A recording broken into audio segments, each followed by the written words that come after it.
दोस्तों क्रिकेट का बड़ा अपसेट। नेपाल ने दूसरे टी20 में भी वेस्टइंडीज को हराकर सीरीज जीत ली।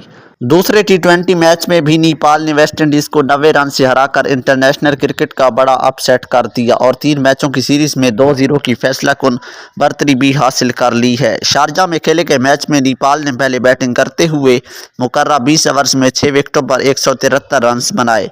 नेपाल की जानिब से आसिफ शेख ने 8 चौकों और 2 छक्कों की मदद से 68 रन की नाकाबिले शिकस्त इनिंग खेली। इनके अलावा संदीप जूरा ने 63 रन 3 चौकों और 5 छक्कों की मदद से बनाए। वेस्टइंडीज की जानिब से अकील हुसैन और कायल मायर्स ने 2-2 खिलाड़ियों को आउट किया। हदफ के ताक़ुब में वेस्टइंडीज की टीम सिर्फ 83 रन पर ढेर हो गई। वेस्टइंडीज की जानिब से जैसन होल्डर 21 रन के साथ नुमाया रहे।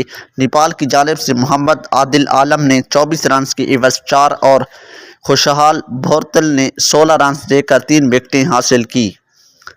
नेपाल की टीम ने न सिर्फ वेस्टइंडीज़ के खिलाफ 3 मैचों की सीरीज़ में फैसलाकुन बढ़तरी हासिल कर ली है, बल्कि आईसीसी के फुल मेंबर की टीम के खिलाफ पहली मरतबा सीरीज़ जीतने में भी कामयाब हुए हैं।